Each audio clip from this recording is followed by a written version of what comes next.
sampai malam. Dan di sini makna sampai malam adalah sampai kepada awal malam. Awal malam dengan masuknya waktu maghrib, masuknya mentari di ufuk barat tenggelam. Ini dia yang diinginkan dengan summa atimus siyama ilal lail. Kemudian disempurnakan puasa sampai kepada malam. Maknanya awalul lail dengan gurubatis syams.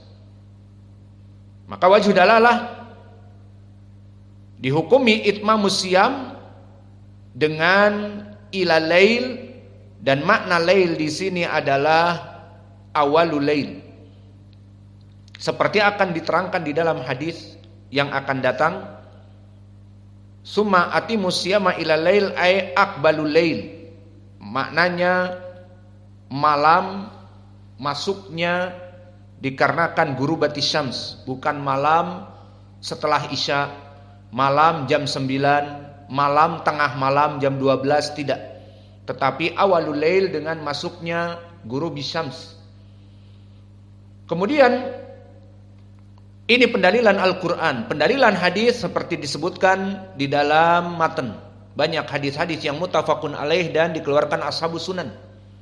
Dan pendalilan yang ketiga, dalilul ijma'.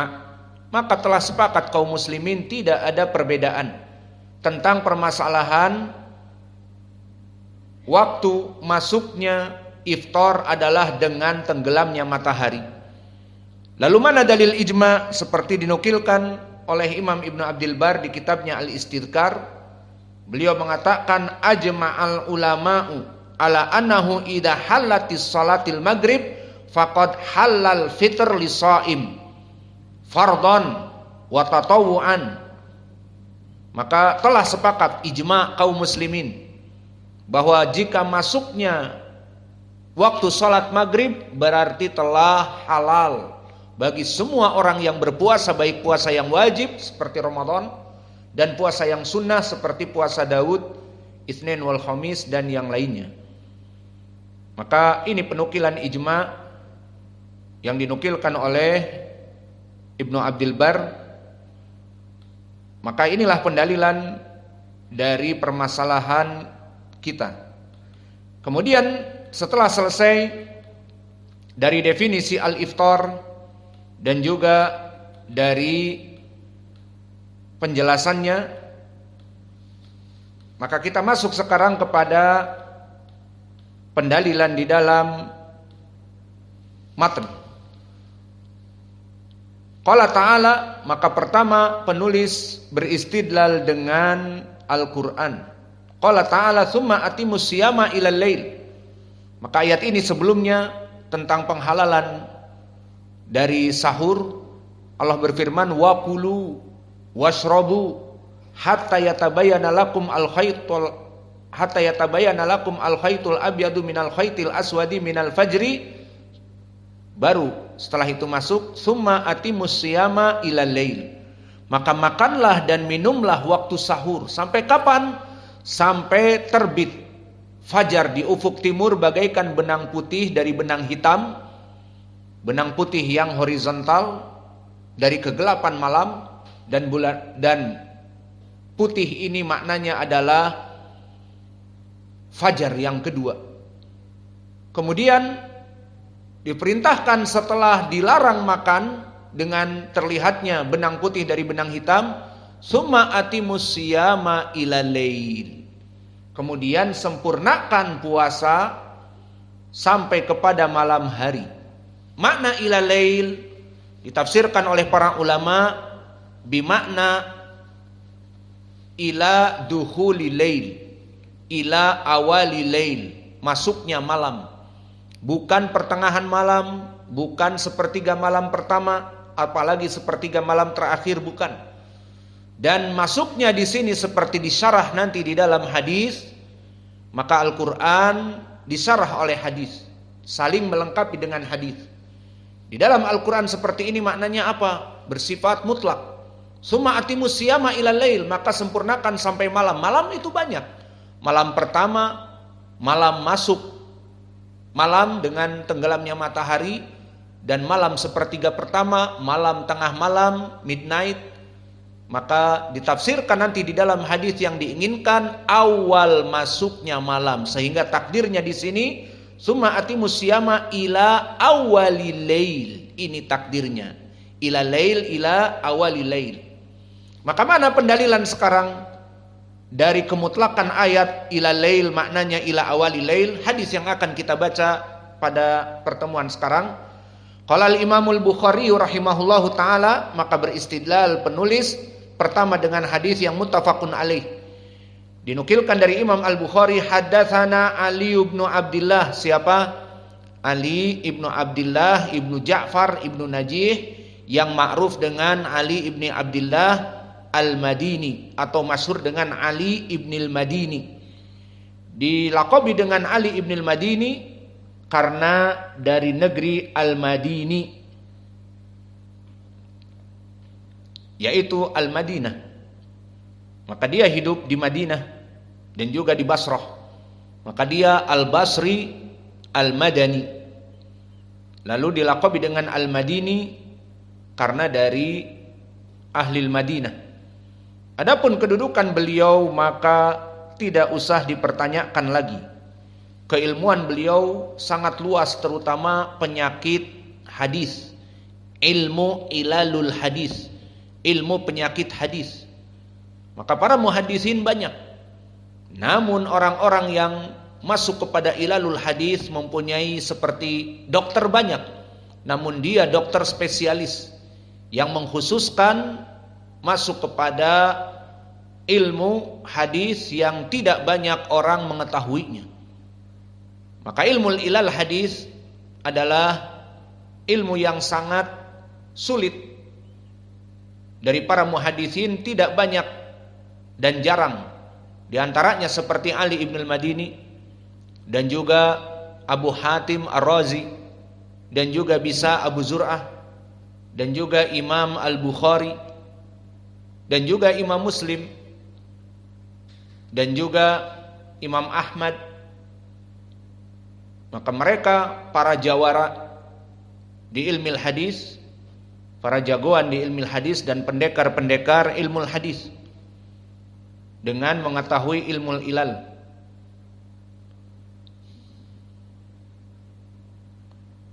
Maka berkata Abu Hatim Ar-Razi, alima finnas fi ma'rifatil hadis wal ilal.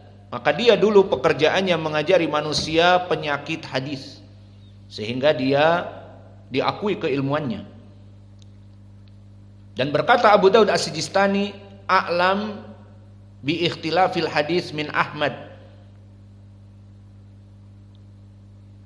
Maka dia lebih kuat ilmu ilalnya daripada Imam Ahmad.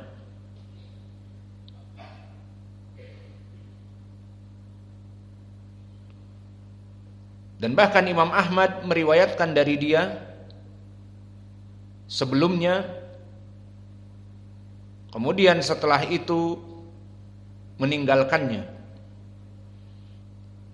Maka Imam Al-Bukhari mengakui tentang keilmuan beliau, sehingga dia mengatakan, mastasghartu min syaikhi illa min hayatil wadi.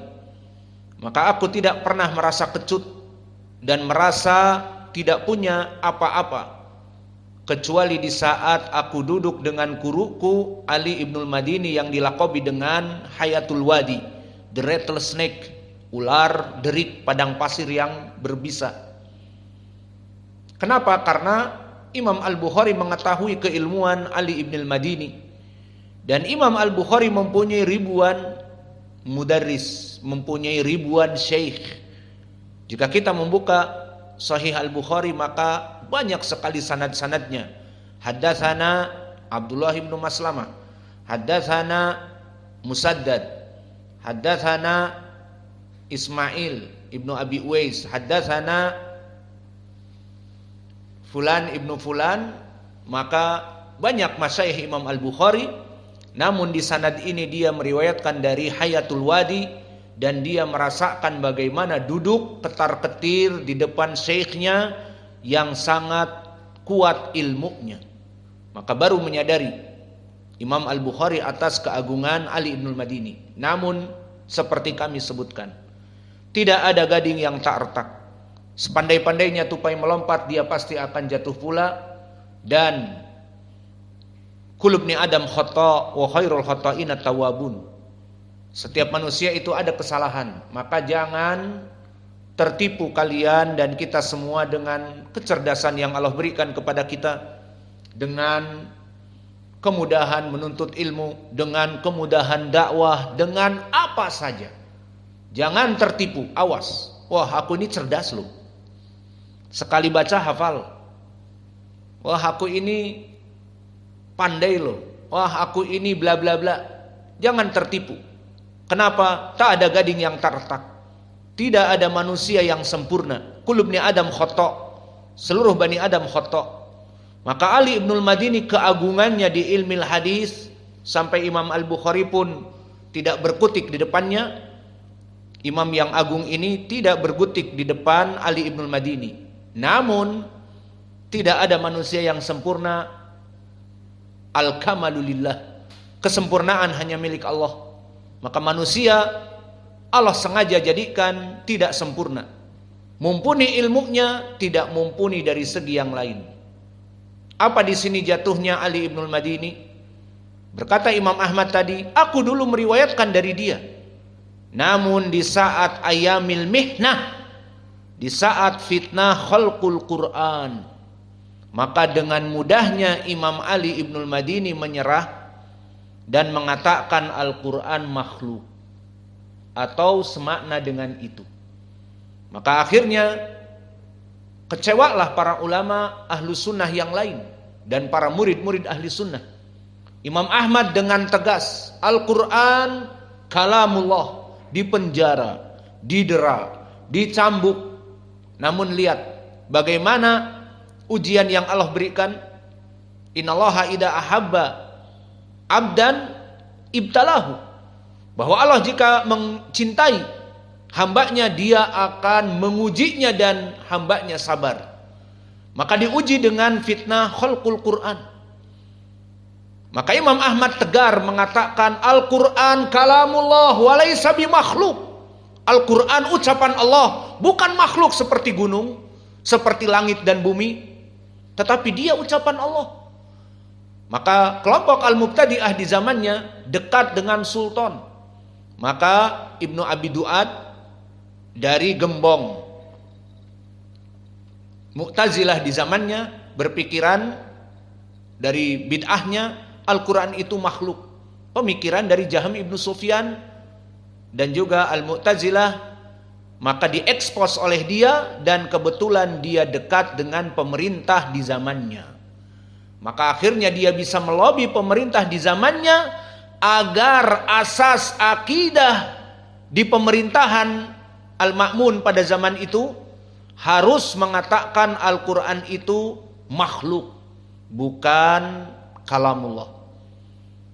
Maka akhirnya seperti di setiap zaman, anytime, anywhere, ada permasalahan bahwa suatu negeri dipimpin oleh seorang muslim, namun pemikirannya sufi, namun pemikirannya syi'i, seperti di Iran sekarang dan Irak dan Yaman.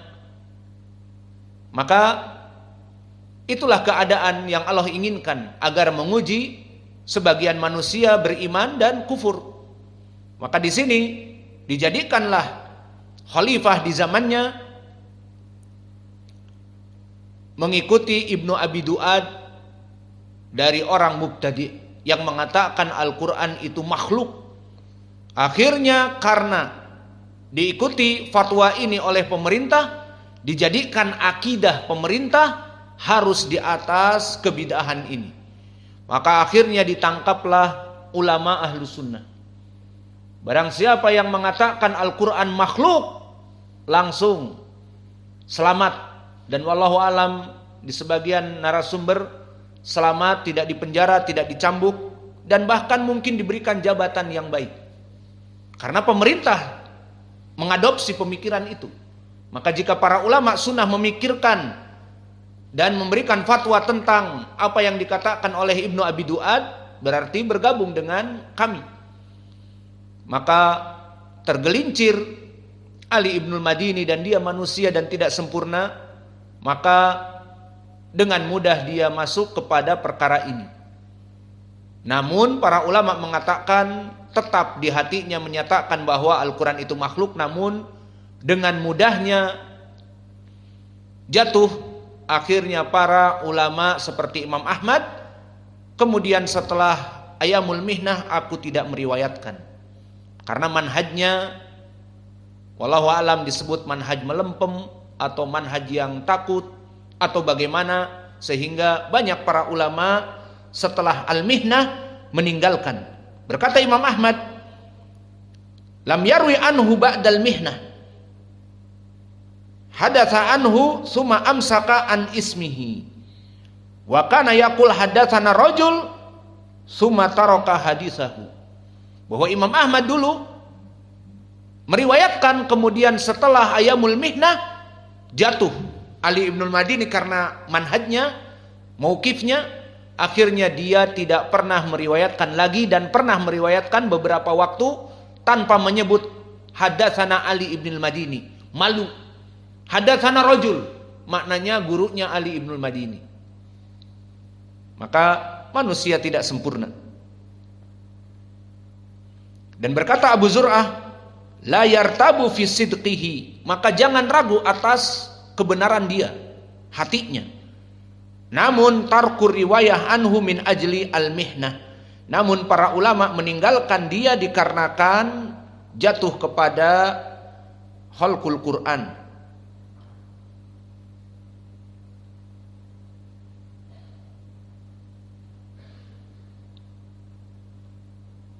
Dan berkata Imam An-Nasai,